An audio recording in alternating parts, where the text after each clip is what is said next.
I make a lot of maps. Not these paper ones, but a lot of these ones. And you guys absolutely love them. With over 15 million of you having seen my maps, you ask me quite often, where do I find my maps? Which apps do I use to get my maps from? And in general, how do I make my map videos? And in this video, I'm gonna tell you exclusively how you also can make captivating map videos that keep your audiences hooked and demanding for even more and more videos. And I'm also gonna tell you why 93.7% of all people produce blurry garbage when trying to animate in DaVinci Resolve, and how you can circumvent that and be better than all these other YouTube tutorials you find out there. So let's buckle up and let's start animating. The map is the greatest of all epic poems. Its lines and colors show the realization of great dreams. All of my map animations start in one way or another with data. All what you see on screen is some sort of a data set. The background itself is a height map of the entire planet. All the borders you see is data sets. All the location of the radar station or volcanoes in the Pacific Oceans, data sets. The density of agriculture production in Russia is a data set. And all the numbers you show on screen are data as well. But finding good data can be tedious if you don't know where to look at. But we just have to look with organizations which are not profit-driven. We talk about governments, space agencies, NGOs, and open source datasets. Let's assume for a moment we want to find any information about Switzerland. So we head to the internet and look for the official governmental data. So sooner or later you come about this website. Let's say you visit Switzerland and go to the Hotel Belvedere to make this famous photo of the hotel from James Bond and look for all the hiking paths.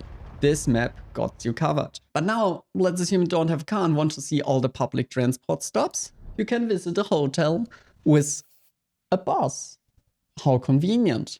And the rest of Switzerland, because this dataset includes every public transport spot in the country.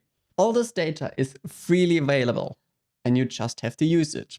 The only thing you have left to do is to download them and compose it onto a map, which brings us to the second point, compositing.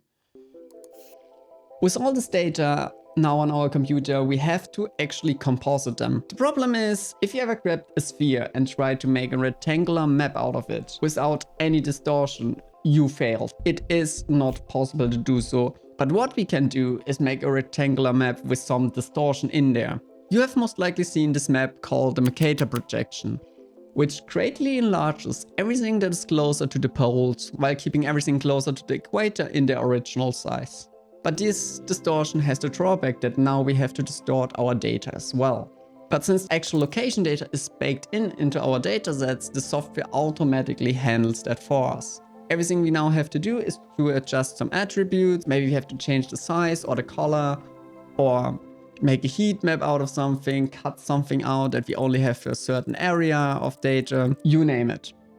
With all the compositing done, we now have to export every layer on its own, and we are ready to import them into DaVinci Resolve.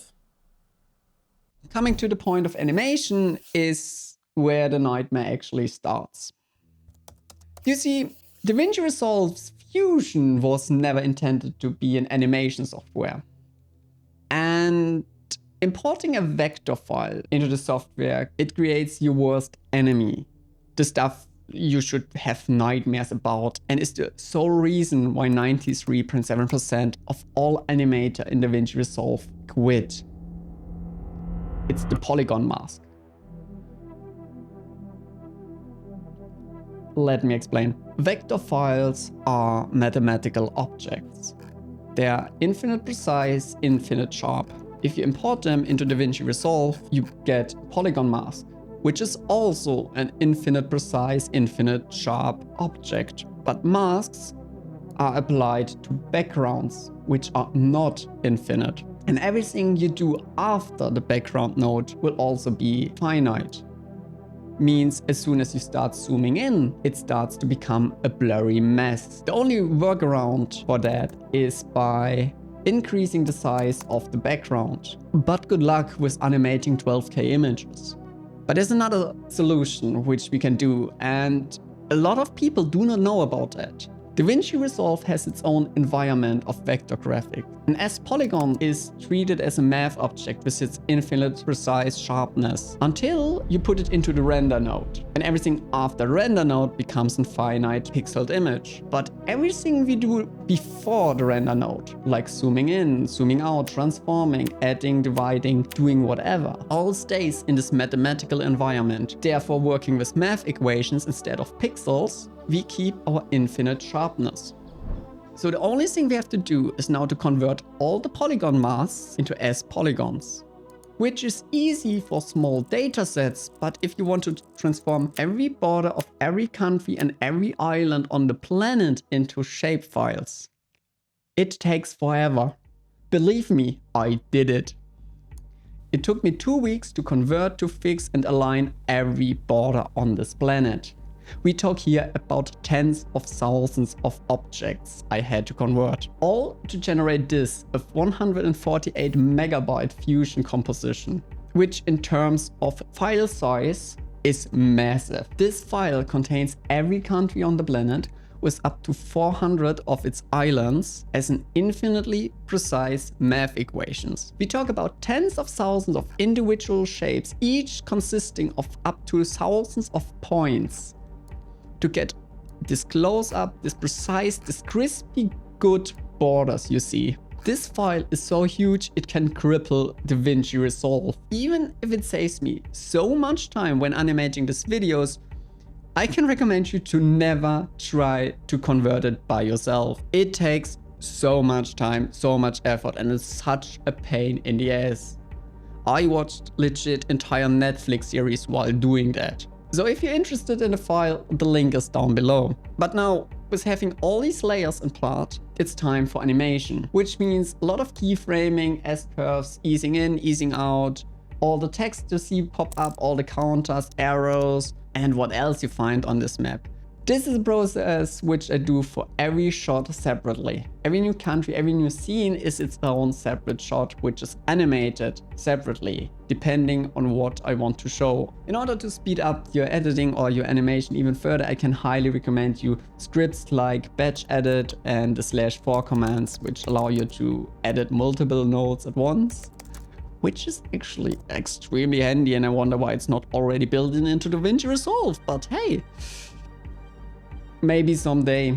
And brings us finally to a 2D representation of our animations, and towards the last step, which makes your map pop and makes them even better, your viewer demand more, which I call the eye candy.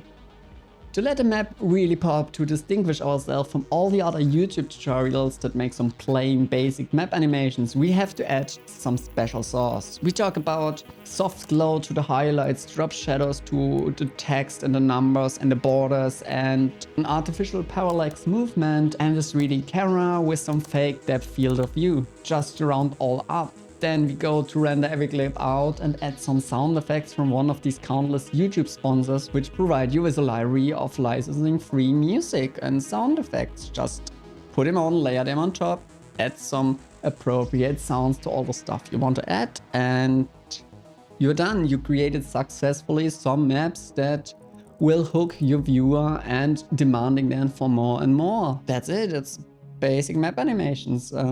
Thank you for watching and see you in the next video.